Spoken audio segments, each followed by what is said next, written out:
about the 2000s, a time in a kid's life that felt hopeful, a time where you felt like everything you had was something basically out of a dream. Throw in some of the TV channels that you grew up as a kid, and you have what my generation were to call Gen Z's 2000s nostalgia.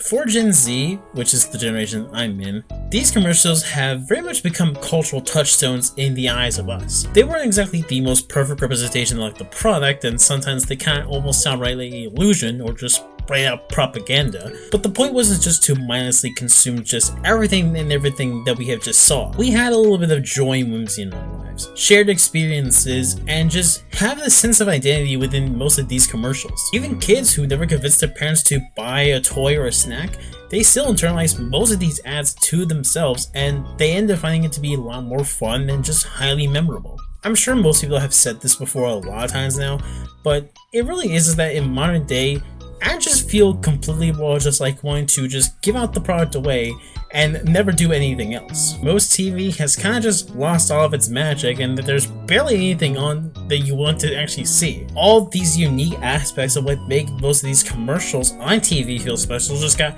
ripped away and just became a lot more corporatized. But that kind of had me thinking, most of these commercials only had started to sell products, yet in most cases they did in the most convincing way possible and a lot more memorable, that people end up making just a lot more site channels just for these specific things. Why do we yearn for them so much? Why did these commercials have such an impact on us when all it did was just trying to just get us to sell a product at the end of the day?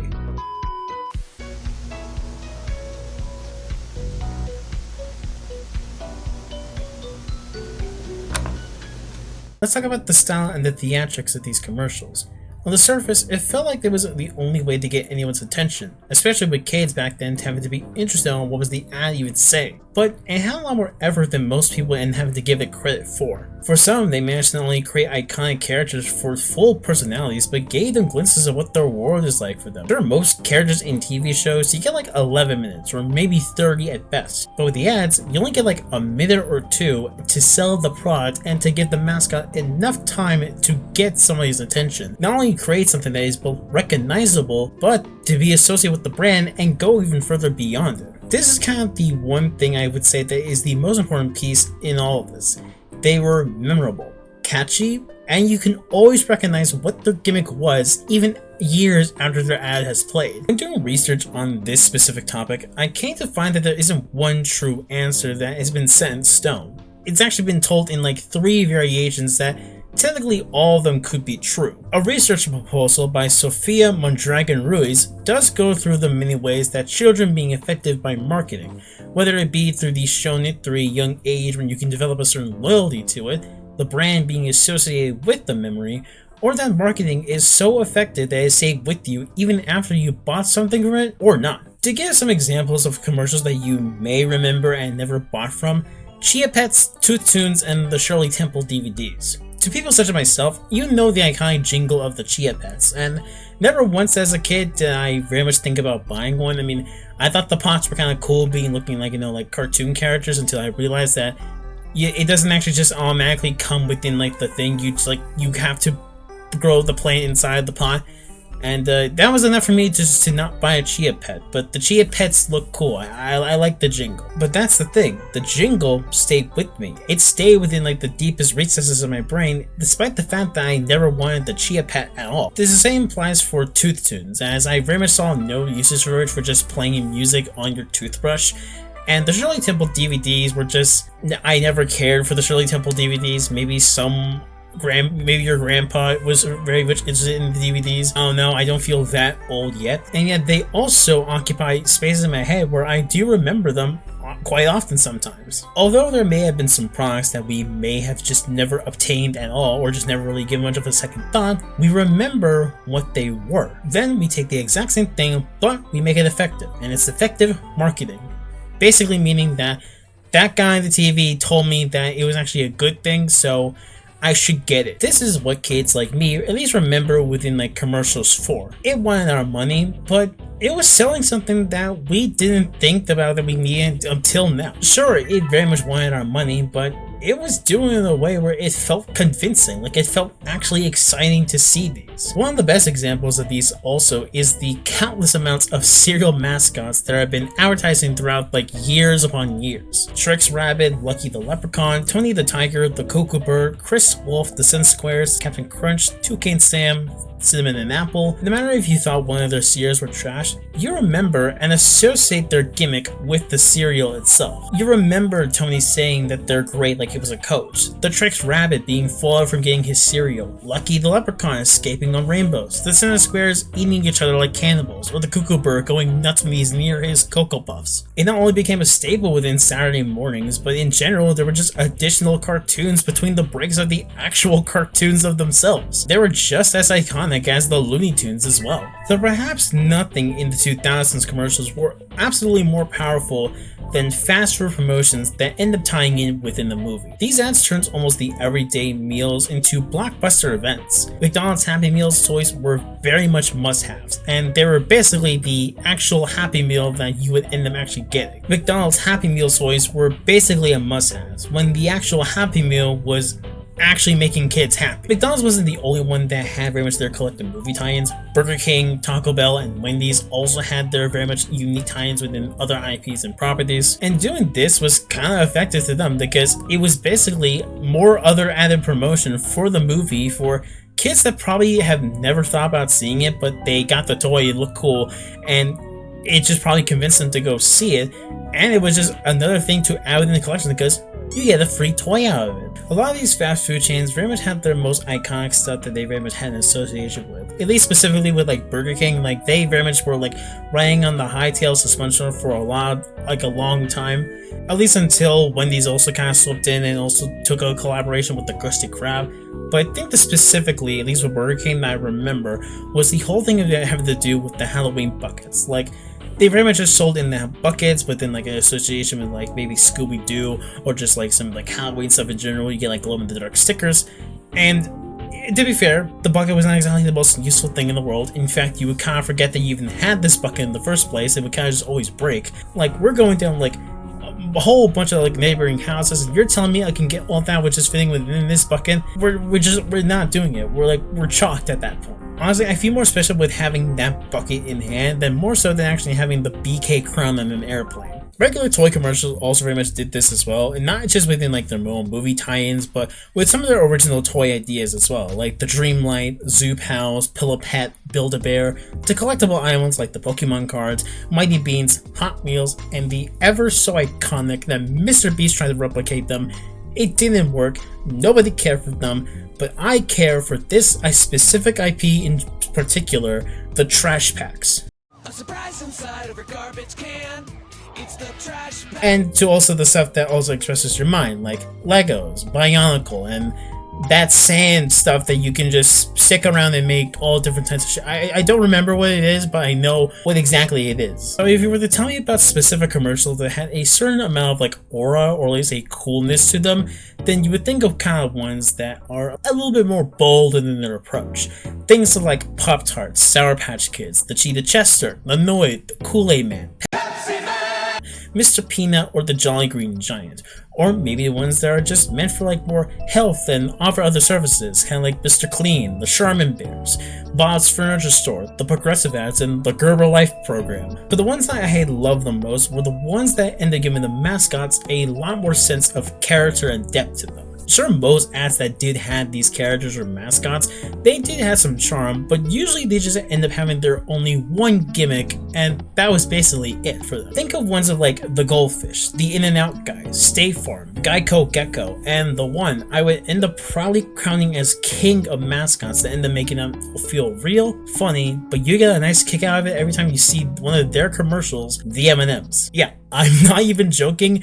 The M&Ms are insanely popular with people up to a point where they are basically their own icons. There's this good video from the Nostalgia Critic that I very much goes over as to why the M&Ms have been such a popular icon, at least for these candies, for a long while.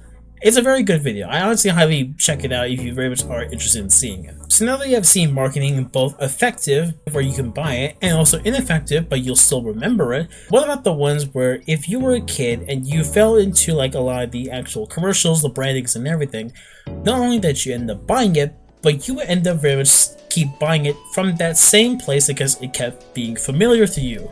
These I would put within like gaming companies such as like Nintendo, Sony, and the Xbox. These companies' marketing strategies were to make the games both cool, fun, and that you would end up needing it. Like, you need to buy this game in order to have a great experience. Xbox ended up leaning to much more of their surreal and sometimes controversial ads. Like, there was this one that is actually infamous of the Life is Short commercial, which depicted a baby flying through life and crashing into a grave. Some of these PlayStation 2 ads were a lot more cryptic, yet they were both artsy, very much often feeling like it's a more of a short film that they were trying to attempt to make.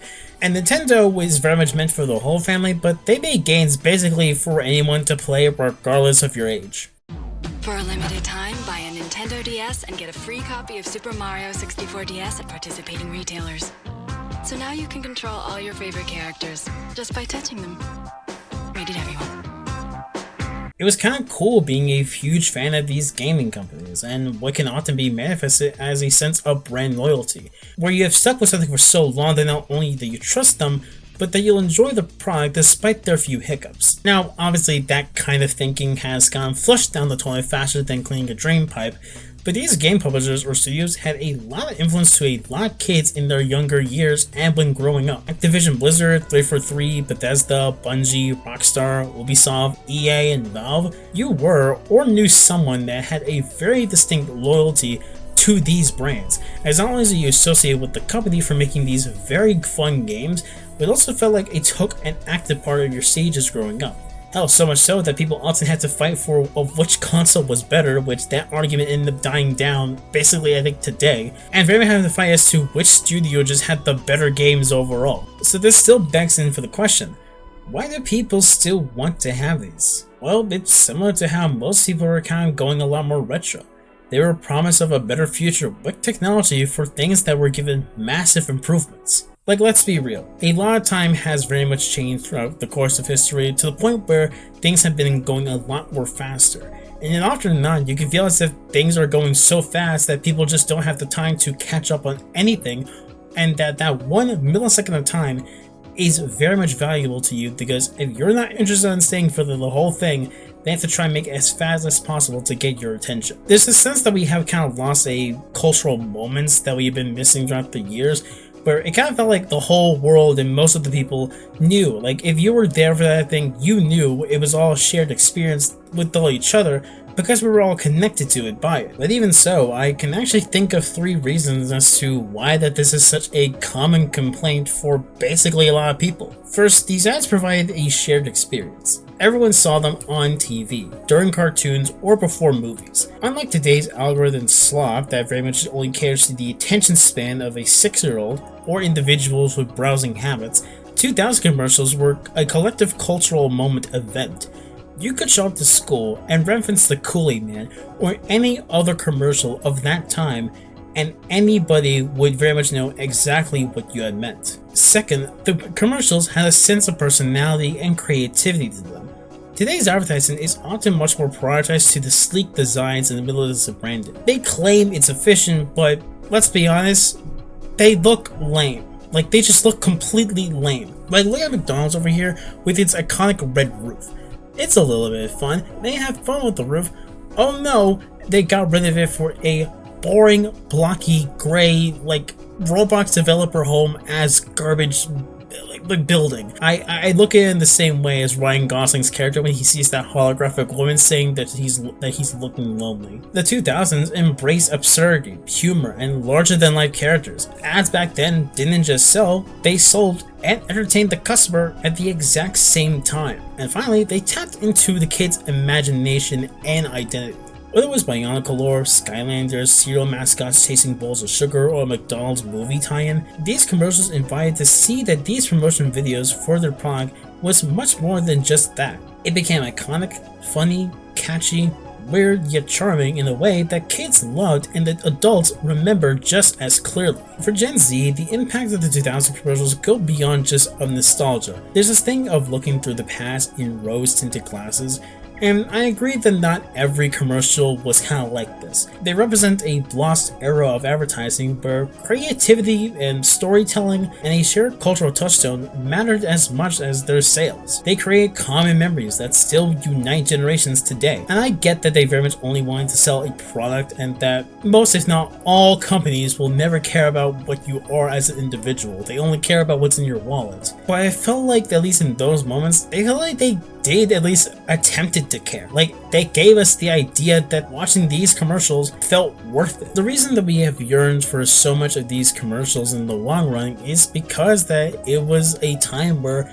advertising was less fragmented, less individualized, and much more communal. Modern ads may be more targeted, corporatized, fast, and feel extremely inauthentic, but ever do they rarely become cultural events in the same vein as these other commercials ended up doing. With maybe exceptions of like the Macy's Thanksgiving Day Parade, Super Bowl ads, or Sydney Sweeney and her jeans, which that got popular for the wrong reason.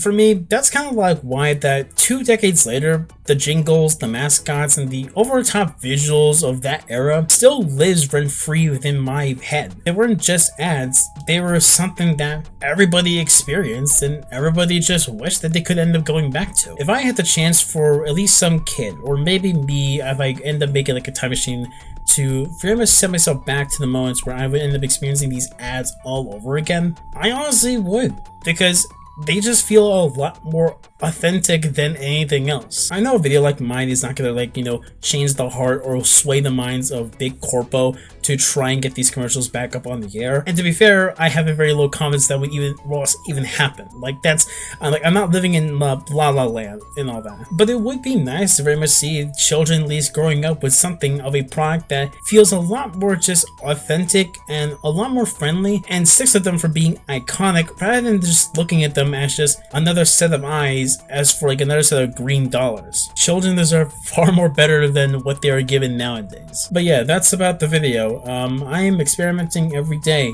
on this channel.